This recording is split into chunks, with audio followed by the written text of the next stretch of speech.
और आज भी अल्हम्दुलिल्लाह हम हर मशहद पर, हर जगह पर तैयार बैठे हैं। इसलिए कोई ये ना समझे कि दीन लावारिस है और इस दीन के मानने वाले जो वो सुस्त हो गए हैं। हर दौर के अंदर अल्हम्दुलिल्लाह हमने करबला सजाई है और सजानी है। हम हुसैनी हैं, अगर हम हुसैनी हैं तो हम हुसैनी होने का दावा ही नहीं करते, बल्कि उसके दलील देते हैं, अपनी जानें लेकर आते हैं, माल लेकर आते हैं। इमाम आली मकाम की तरह 6 महीने के बच्चे भी हम पेश कर देते हैं। हाँ, हम रखते कुछ नहीं है, हम नबी के मानने वाले हैं, नबी के दीन के मानने वाले हैं। और हमने कसम खाई है कि अल्हम्दुलिल्लाह जब तक जान में जान है, इस जान की हैसियत और औकात ही क्या है, करूं तेरे नाम पे जान फिदा, ना कि एक जहां दो जहां फिदा, नहीं 2 जहां से भी जी बड़ा, करूं क्या करोड़ों जहां नहीं है। हमारे बस में सिर्फ हमारी एक जान है। अल्लाह हमें पूरी कायनात की जानें भी दे देना और सरकार के नमूद पे सब कुर्बान कर दें हम। ये हमारे जज्बे हैं अल्हम्दुलिल्लाह, ये ठंडे नहीं होंगे। इसलिए आप लोग जागते रहें। आज बहुत बड़ा पाकिस्तान के ऊपर जो है ना हर तरफ से गिरा तंग किया जा रहा है। हर सूरत में अपने बच्चों को अंग्रेजी पढ़ाएं जरूर, लेकिन सबसे पहले उन्हें दीन भी पढ़ाएं, उन्हें उर्दू भी पढ़ाएं, उन्हें अरबी भी पढ़ाएं और फिर अंग्रेजी भी पढ़ाएं। और अंग्रेजी इस नीयत से न पढ़ाएं को 4 टके कमाएगा। अंग्रेजी इस नीयत से पढ़ाएं कि जब भी कोई बेगैरत लफ्जों का खेल हमसे खेलना चाहेगा तो हम लफ्जों के खिलाड़ी ही पेश करेंगे। हमारे पास लफ्जों के खिलाड़ी भी होंगे इंशाल्लाह। सिर्फ 4 टकों के लिए ना पढ़ाएं, 4 टके पता नहीं आने के नहीं आने हैं, लेकिन आप अगर इस नीयत से पढ़ाएंगे अपने बच्चों को तो इंशाल्लाह उनका अंग्रेजी पढ़ना भी आपके लिए निजात का जरिया बन जाएगा। हाँ, अपने बच्चों को अंग्रेजी, क्योंकि मेरे लाजपाल आका ने अपने गुलामों से कहा था जाओ जाकर फलां जुबान भी सीखो, फलां जुबान भी सीखो।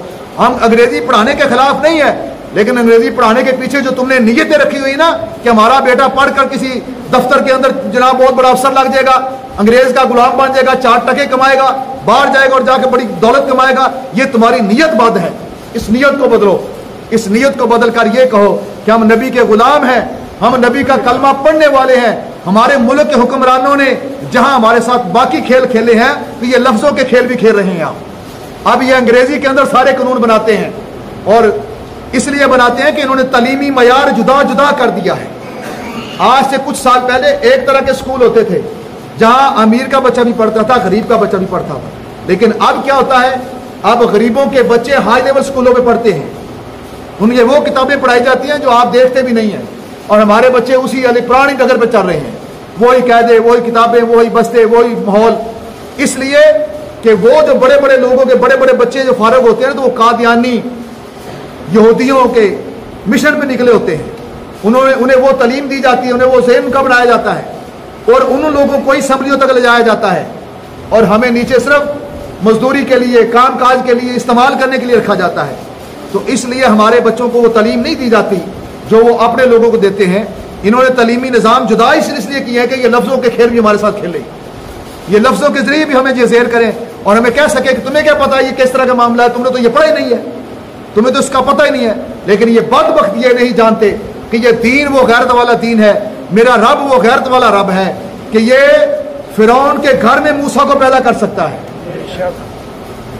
जब फिरौनी निज़ाम को तबाह करना हो तो मूसा को झोपड़ी से उठाकर महल में ले आता है। इन्हें ये पता ही नहीं है ये किससे टकरा रहे हैं, ये खुदाई निज़ाम से टकरा रहे हैं। और खुदा बड़ा कुदरतों वाला है, तुम जितने मर्जी निज़ाम अलहदा बना लो, तुम जितना मर्जी निज़ाम ऊपर नीचे कर लो, लेकिन अल्लाह ताला की जात इतनी कुदरत वाली है, वो तुम्हारे घरों से तुम्हारे बेटों के सीनों में ईमान पैदा कर देगा।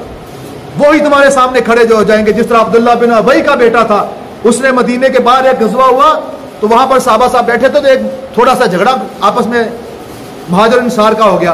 तो उसने अपने वो मुनाफिकों को साथ लिया और उसने अलहदा जाकर कहने शुरू कर दिया कि तुम लोगों ने जनाब सहारा दिया है, तुम लोगों ने इन्हें अपने करीब किया है, तुम लोगों ने इनकी जरूरतें पूरी की हैं और इन्हें अपने घर बार में जनाब अपने साथ रखा है। आज ये हमारे ऊपर चढ़ गए हैं, आज हम पर रोक डालते हैं, आज हमारे साथ इस तरह बात करते हैं। तो उसने बड़ा भड़काने के बाद कहा अब हम जब मदीना जाएंगे ना, अब इज्जत वाले तो हम इन जलीलों को यहाँ से निकाल देंगे, नौज़ बिल्लाह। अब ये बात करे बड़ा मुतमईन था कि सारे मुनाफिक मेरे साथ हैं और अब जब मदीने जाएंगे हम जाकर वहां पर ये करेंगे।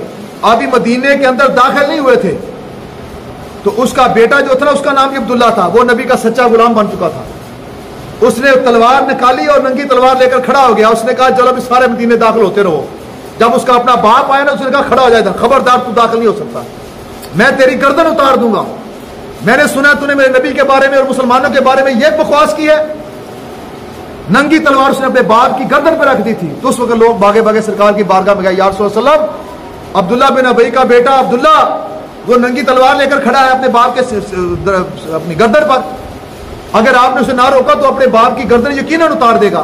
तो आपने उस वक्त उमर से कहा था, उमर देख तू उस वक्त बड़ा जज्बाती हो रहा था ना, आज अगर मैं इशारा करूं तो अब्दुल्ला का बेटा उसका सर उतार दे। लेकिन चूंकि इस तरह लोगों के अंदर गलत तासुर जाएगा तो आपने पैगाम भेजा कि बेटा इसे छोड़ दे, इसे जाने दे, हम इसके साथ दूसरा मामला कर लेंगे। तो सगा बेटा अब्दुल्ला बिन अबई का वो तलवार नंगी लेकर उसने अपने बाप के सर गर्दन पर रख दी थी। तो दीन इतनी ताकत वाला, इतनी गैरत वाला है कि तुम्हारे घर से दीनदार पैदा हो जाएंगे। तुम जितना रास्ता रोकोगे ये उससे बढ़कर दीन जो है वो तुम्हारे घरों में दाखिल हो जाएगा। अल्हम्दुलिल्लाह इस दीन के अंदर अल्लाह पाक ने बड़ी बरकतें और बड़ी रहमतें रखी हैं। लिहाजा आप लोग खुशकिस्मती समझते हुए कि शुक्र है अल्लाह पाक ने हमें ये बेदारी नसीब फरमाई है, शुक्र है हम लोगों ने हराम नहीं खाया, हम लोगों ने इनकी तरह अपने ज़मीरों को बेचा नहीं है। तो इसलिए जब भी दीन की बात आए मेरे भाई किसी की बात ना सुने, क्योंकि कब्र के अंदर, हशर के अंदर हमें किसी MP MA ने नहीं बचाना, किसी लीडर ने आकर हमें नहीं बचाना। कब्र में भी आमना के लाल आएंगे और हशर में भी आमना के लाल आपको बचाएंगे।